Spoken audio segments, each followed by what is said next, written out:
Hurricane season is not a joke. Okay, actually, I live in Florida, so unless Waffle House closes, it's not a big deal. But if they close, you better evacuate. Hey guys, it's Chris here for Hustle and Bustle, and with the upcoming Hurricane Elsa, let it go! I want to take a moment and talk about how to prepare for hurricane season and how that would affect us financially. Before we continue, if you don't want your house to be blown away, you better smash that like button and hit subscribe. Wait, Elsa is just a tropical storm? Why are we even talking about this? Okay, as usual, I'll start from the top.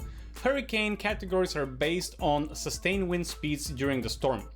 We got tropical depression, tropical storms, and measured on the Saffir-Simpson scale from category 1 to category 5, or CAT for short, are the hurricanes with wind speeds respectively as shown on that photo. Unless you are not from Florida or you live here but you aren't native or naturalized Floridian like me, we understand why you freak out. But we still gonna be laughing at you for freaking out over a tropical storm. So in Florida, unless it's category 4, no one really cares.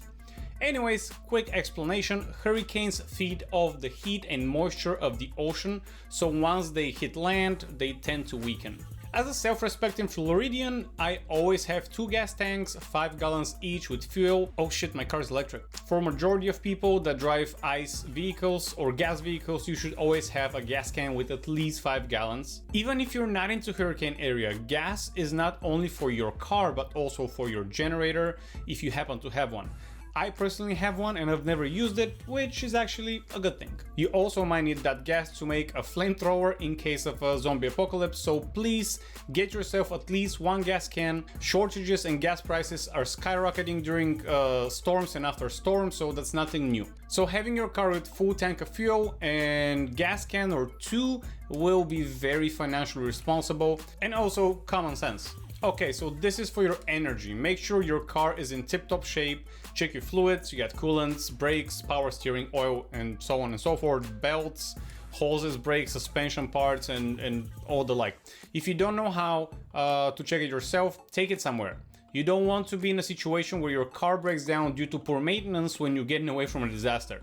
If you have an electric vehicle, my suggestion is keep your vehicle charged to 90% leading up to the arrival of the storm. Charge it to 100% into the hours leading up to the storm's arrival. Generally, you don't want the battery to stay charged 100% without usage, because sitting at 100% can actually shorten the life of the battery pack, but charging to 100% for an occasional hurricanes is fine.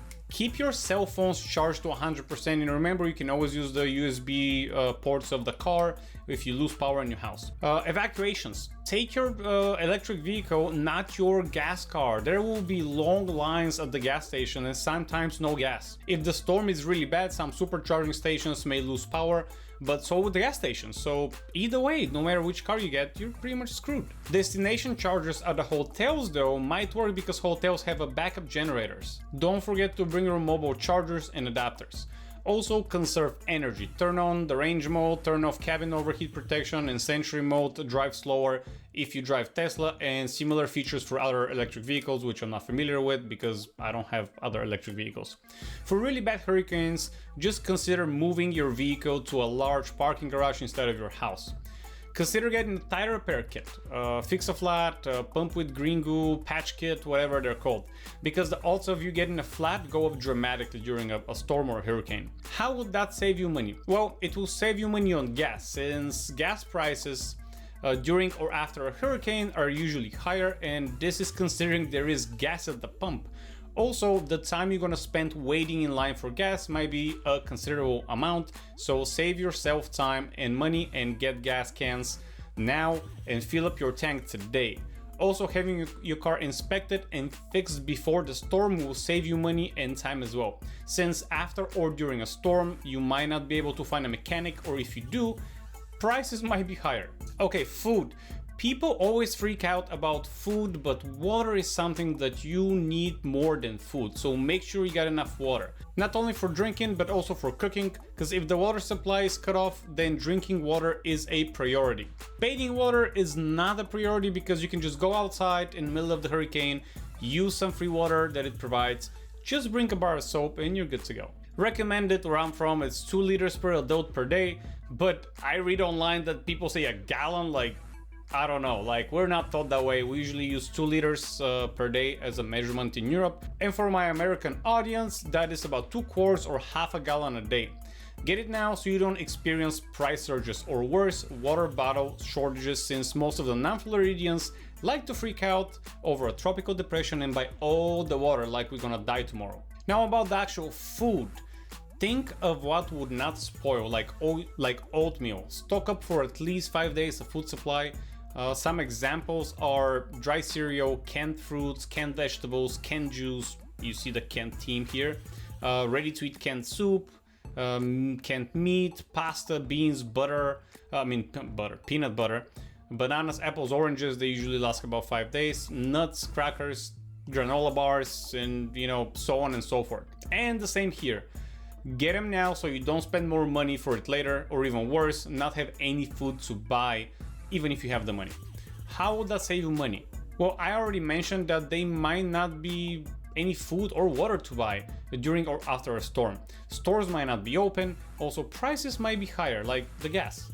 Okay, let's go with gear. If you live in Florida and in a hurricane area and you don't have a rain gear, what's wrong with you? Just go to Ross and buy some rain gear, not sponsored by the way.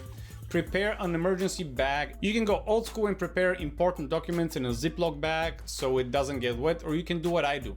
Upload a digital copy of all the important documents on Google Drive. Have some cash. Get a small first aid kit, batteries, portable cell phone batteries, flashlight, blanket, medication if you need any. Make plan for your pets. Maybe took them into a pet shelter. I don't know. Take into consideration things like the things that can become like airborne, like in your yard or patio, like tie down the grills, wind chimes, and so on. Trim large tree limbs. Check the gutters if they can handle a lot of debris, or you can just go. There's a full list and find more about this at www.ready.gov/plan. I'm gonna leave the link down below. How would that save you money? Well, same as before, supply and demand principle, guys. I don't want to repeat myself 17 times. That's actually what my mom used to say to me. Do you know what's your evacuation zone? If you don't, check your city evacuation zone and remember it. If evacuation is needed, it will start from zone A, which is usually the closest to the water. Mobile or manufactured homes are also considered zone A, which is something I didn't know. Review your insurance plan and make sure what it does and what it doesn't. Maybe get flood insurance if you don't have one.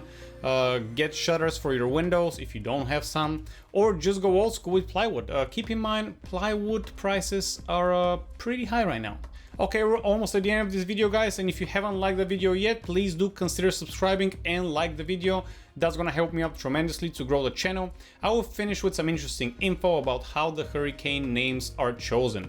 The list of hurricane names for each season are chosen by the World Meteorological Organization. That's such a hard word to say. So there are 6 lists of names for the Atlantic and Pacific storms, which are cycled through every 6 years. The names of especially destructive hurricanes are usually retired and not used again, such as Irma. We're never gonna see that again. Thank you all for watching, guys. Keep hustling, and I'll see you next time.